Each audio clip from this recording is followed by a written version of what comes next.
जालिम ये चाहता है कि पहचान छोड़ दे, पहचान छोड़ दे, घबरा के हम रसूल का फरमान छोड़ दे, फरमान छोड़ दे।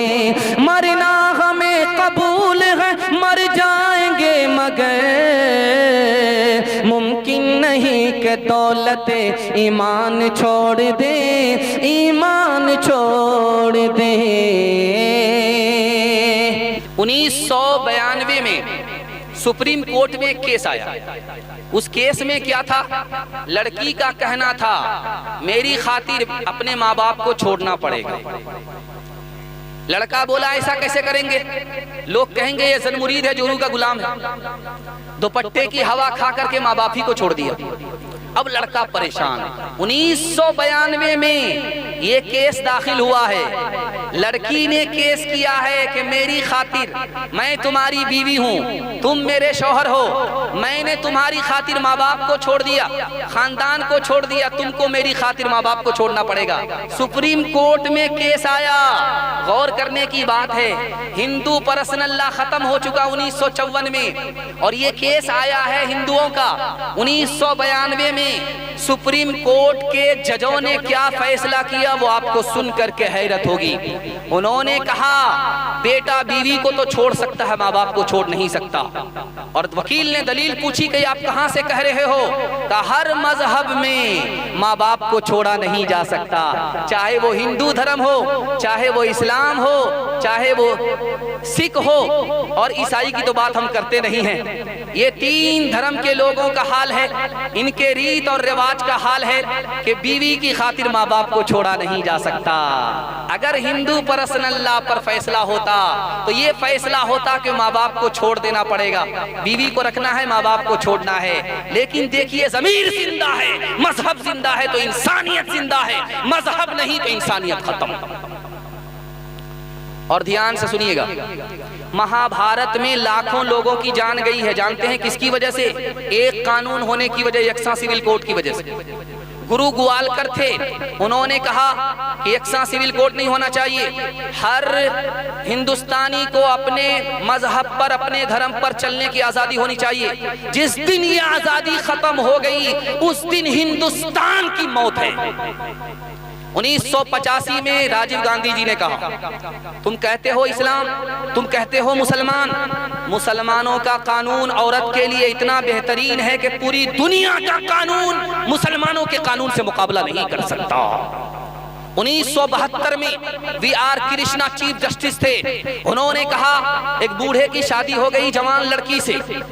अब वो जवान लड़की को पता चला ये तो सूखी लकड़ी है, इसके साथ हमारा गुजारा नहीं हो। उसने जाकर के केस किया और अदालत ने मुस्लिम पर्सनल लॉ के हिसाब से फैसला किया कि अगर लड़की जवान है, उसका शौहर बूढ़ा है और लड़की का मुतालबा उसके साथ नहीं रहना है तो लड़का को तलाक देनी पड़ेगी, लड़की को महर माफ करना होगा। अब देखिए अदालत में मुस्लिम पर्सनल लॉ पर गैर मुस्लिम अमल कर रहे हैं, क्योंकि भलाई इसी में है। जवान लड़की को बूढ़े के गले में बांधा नहीं जा सकता। जानते हैं उस वी.आर. कृष्णा ने क्या कहा? मुसलमानों ने औरत को मर्द के बराबर कर दिया, मर्द को औरत के बराबर कर दिया। अगर मर्द बीवी को छोड़ना चाहता है तो तलाक दिया, और अगर औरत शौहर को छोड़ना चाहती है तो खुला दिया। इसके साथ भी इंसाफ किया, उसके साथ भी इंसाफ किया।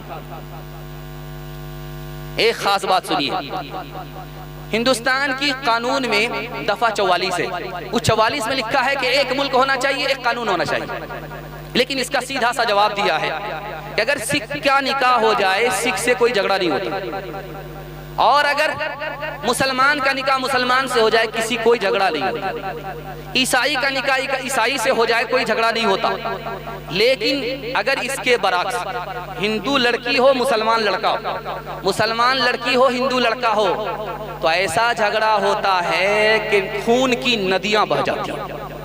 लड़की की जान चली जाती है, लड़के की जान चली जाती है, जिंदा जला करके मार दी जाती है। ये किस वजह से? यकसा सिविल कोड की वजह से।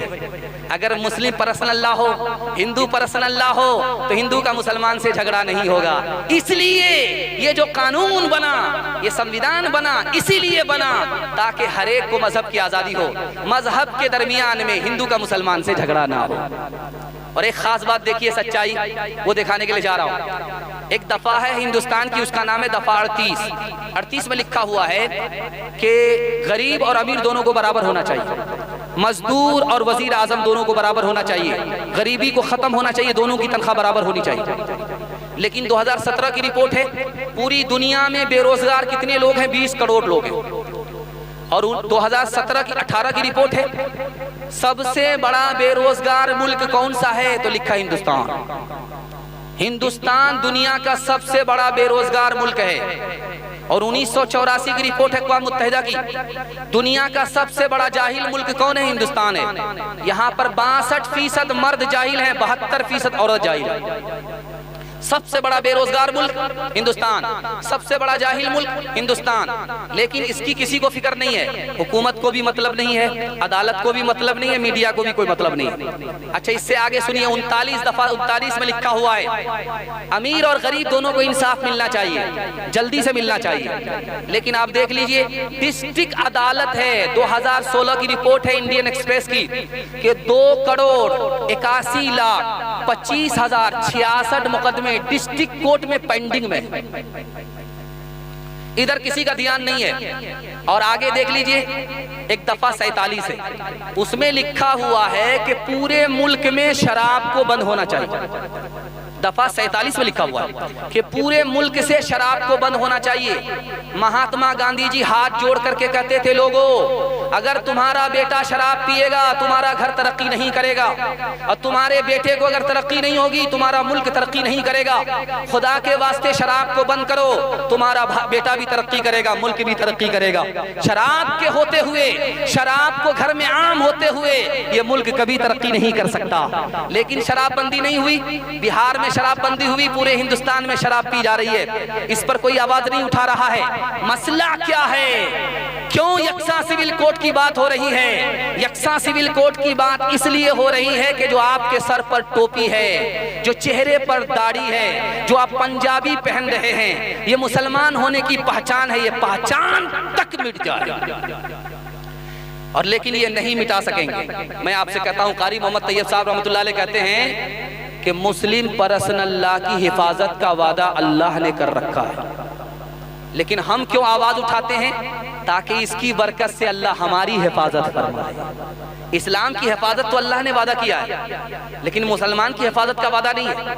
हम इस्लाम की हिफाजत इसलिए चाहते ताकि हमारी हिफाजत हो जाए। हाथ उठा करके वादा कीजिए, हमारी तरफ से दाढ़ी सिख रखेगा, हाथ उठाइए इंशाअल्लाह। पगड़ी सरदार रखेगा, हाथ उठाइए इंशाअल्लाह।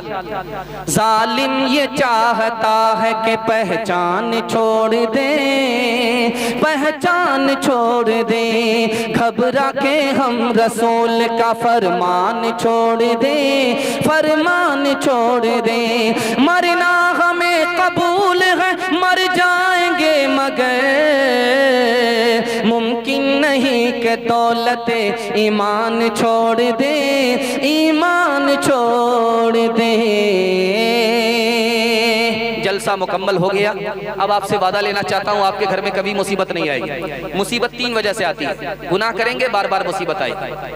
हराम कमाएंगे, बार बार मुसीबत आएगी। गलत कमाएंगे, गलत माहौल में रहेंगे, बार बार मुसीबत आएगी।